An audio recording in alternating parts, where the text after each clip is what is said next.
talent development becomes a very important function.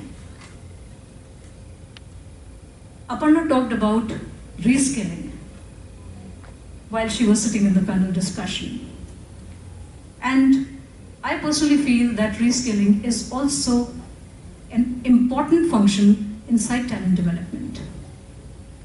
She talked about when she was working in a company or in various companies, and then she kept on reskilling herself in order to be able to gear up to the entrepreneurial challenges one fine day. Many of the people who are working in an organization are constantly thinking about entrepreneurial ventures. Are they not? There are several who may be thinking about it in a different manner also, and that is in the intrapreneurial manner. I was just having a discussion around lunchtime with Dr. Bhagwan, and he mentioned something about the entrepreneurial qualities. Well, a person can display entrepreneurial qualities while remaining inside an organization also, and we call them by a specialized name of intrapreneurial qualities.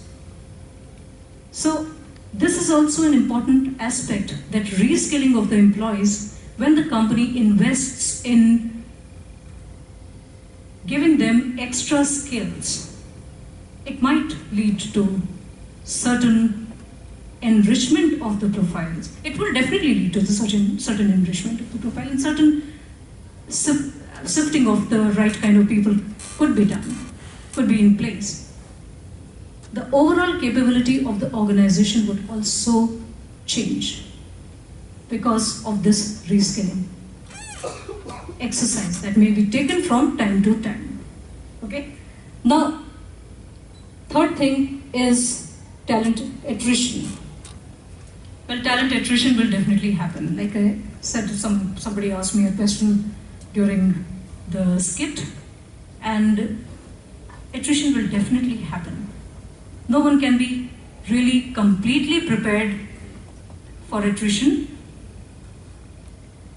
We can only take a proactive approach. We can also strengthen the network and develop the talent pool so that attrition can be better managed at every stage. But if somebody really is wanting to leave the organization, it would not be actually possible to stop the person. The person may have certain needs. I mean, we always think in terms of financial needs, but sometimes it is beyond the financial situations. All the experts sitting over here, they can endorse me or they can disagree with me also, but that is how it is. We are ultimately dealing with the human beings.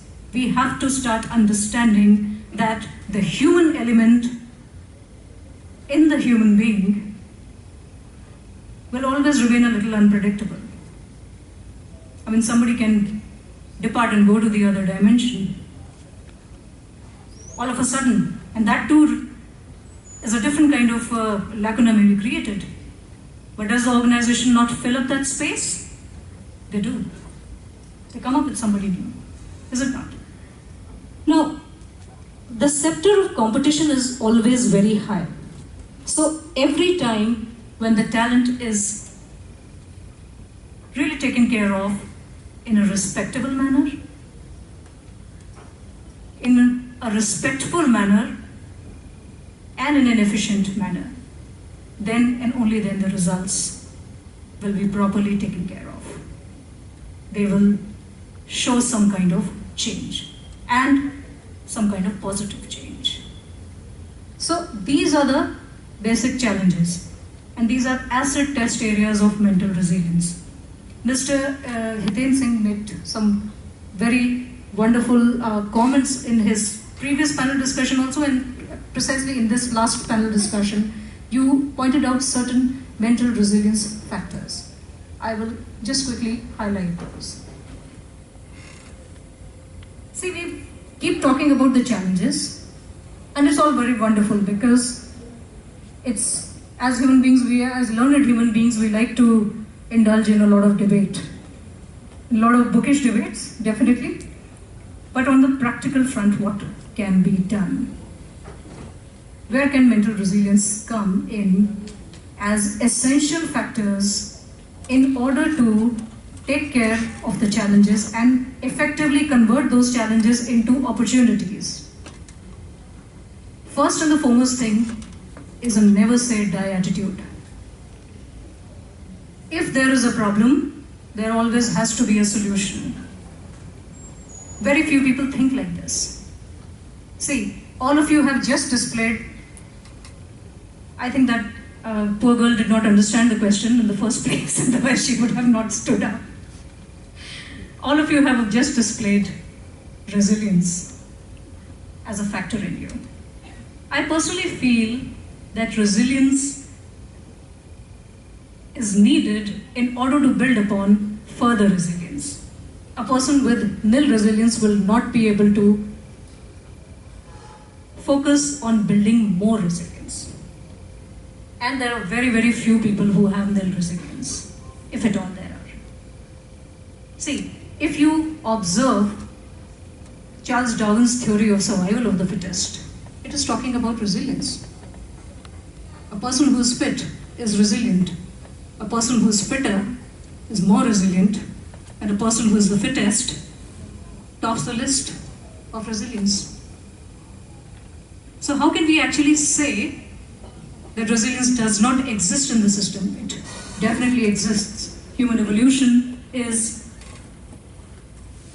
a scenario which shows resilience at every level. Life itself is a scenario which shows mental resilience at every level. Taken it from the physical level to the mental level, it turns into mental resilience. So number one point is never say die attitude. If there is a problem, there has to be a solution. It will require a lot of creativity. It will even require bending the rules sometimes. It might even require breaking the rules sometimes.